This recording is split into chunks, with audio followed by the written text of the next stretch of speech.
ఈ వారం థియేటర్స్లో రిలీజ్కి వచ్చిన లేటెస్ట్ చిత్రాల్లో ఒకటే ఈషా. సాలిడ్ హారర్ థ్రిల్లర్గా మంచి ప్రమోషన్స్తో ఆడియన్స్లో మంచి బజ్ని క్రియేట్ చేసిన ఈ సినిమా ఎలా ఉందో, ఏ మేరకి మెప్పించింది అనేది సమీక్షలో చూద్దాం రండి. కథ: ఓ నలుగురు స్నేహితులు నయనా, హెబా పటేల్, అపర్ణ, సిరి హనుమంత్, అలాగే కళ్యాణ్, అదిత్ అర్జున్, ఇంకా వినయ్, అఖిల్ రాజ్ ఉద్దెమరి లు కలిసి సమాజంలో సామాన్యుల బలహీనతను క్యాష్ చేసుకుంటున్న దొంగ బాబాల తాలూకా నిజ స్వరూపాలు బయటపెడుతూ ఉంటారు. ఇలా తమ లిస్ట్లోకి ఆది దేవ్, బబ్లు పృథ్వీ కూడా వస్తాడు. అతన్ని టార్గెట్ చేసిన తర్వాత ఈ నలుగురు ఏం చేశారు? అతన్ని కలిసిన ఆది దేవ్ వారికి ఇచ్చిన సవాలు ఏంటి? అందులో వీరు నలుగురు సర్వైవ్ అయ్యారా లేదా? చివరికి వీరికి ఏమైంది అనేది తెలియాలి అంటే ఈ సినిమా చూడాలి. ప్లస్ పాయింట్స్: ఈ చిత్ర దర్శకుడు ఒక డిఫరెంట్ ఐడియాని తీసుకున్నారు. అలాగే దీనికి హారర్ ఎలిమెంట్స్ పెట్టి దానిని ఎండింగ్లో రివీల్ చేశారు. ఈ క్రమంలో సౌండ్ డిజైన్ డిపార్ట్మెంట్ వర్క్ మాత్రం బాగుంది. సినిమాలో పరిస్థితికి తగ్గట్టుగా మరింత నాచురాలిటీ అందించే విధంగా డిజైన్ చేసుకున్న సౌండ్స్ కొన్ని చోట్ల థియేటర్స్లో చూసే ఆడియన్స్కి మరింత నాచురల్ ఎక్స్పీరియన్స్ అందిస్తాయి. వీటితోనే కొన్ని హారర్ సీన్స్ వర్క్ అయ్యాయి. ఇక లీడ్ నటులు నలుగురు తమ నుంచి ఓకే రేంజ్ పెర్ఫార్మెన్స్లు అందించారు. సినిమాలో ఈషా ఎవరు అనే ప్రశ్న దాని సస్పెన్స్ క్లైమాక్స్లో రివీల్ చేసిన విధానం ఓకే అనిపిస్తుంది. మైనస్ పాయింట్స్: స్ట్రైట్ అంశానికే వస్తే, మేకర్స్ ఈ సినిమా రిలీజ్కి ముందు గట్టి హంగామా చేశారు.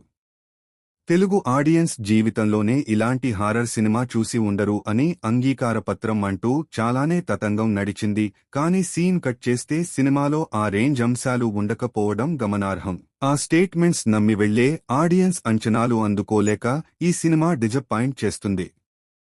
చాలా స్లోగా అండ్ సాగదీతగా తీసుకెళ్లే సన్నివేశాలతో మెయిన్గా ఫస్టాఫ్ అంతా ఇలానే నడుస్తుంది.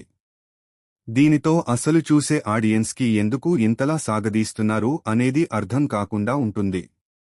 అలాగే ఈ హారర్ డ్రామాలో పెద్దగా ఎలాంటి హై మూమెంట్స్ కూడా ఉండవు. కొన్ని సీన్స్ ట్రై చేసిన కూడా అవి అంత ఇంపాక్ట్ కలిగించలేకపోయాయి.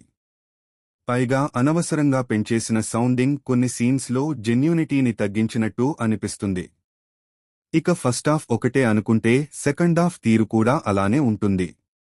రిపీటెడ్గా అనిపించే సీన్స్, పైగా క్లైమాక్స్లో రివీల్ అయిన అంశం చూసిన తర్వాత దీనికోసమా ఇంత సాగదీశారు అనే ఆలోచన చూసే ఆడియన్స్లో వచ్చి తీరుతుంది.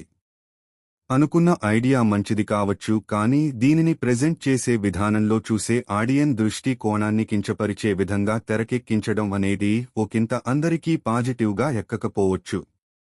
అలాగే లీడ్ నటీనటుల నుంచి అంత సాలిడ్ పెర్ఫార్మెన్స్లు కూడా ఈ సినిమాలో కనిపించలేదు. కొందరి నటన అయితే ఇందులో ఆర్టిఫిషియల్గా కూడా ఉంది.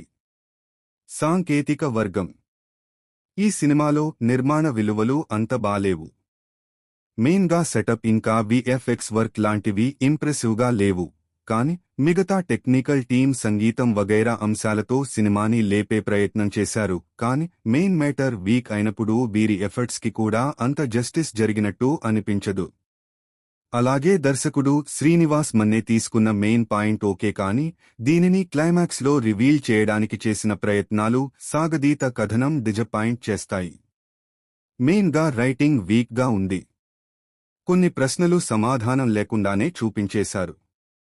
క్లైమాక్స్ పోర్షన్ ట్విస్ట్ లాంటివి చూసే ఆడియన్ని మైండ్ బ్లాక్ చేసే విధంగా ఉంచాల్సింది కాస్త వారు మరో రకంగా ఫీలయ్యే విధంగా ప్రెజెంట్ చేయడం, అందరి ఆడియన్స్ని మెప్పించే విధంగా దర్శకుడు ప్లాన్ చేసుకున్నారు.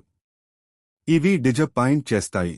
తీర్పు: ఇక మొత్తంగా చూసుకున్నట్టయితే ఈషా ఒక వీక్ హారర్ థ్రిల్లర్ అని చెప్పాలి. ప్రమోషన్స్లో ఓ రేంజ్లో చెప్పిన విధంగా నమ్మి ఆడియన్స్ వెళితే వారికి నిరాశే మిగులుతుంది. కేవలం కొన్ని పోర్షన్స్ ఇంకా క్లైమాక్స్ బాగుంది తప్పితే మిగతా అంశాల్లో ఈషా చెప్పగానే సాగుతుంది. సో వీటిని దృష్టిలో పెట్టుకుని ఈ సినిమా ట్రై చేస్తే మంచిది.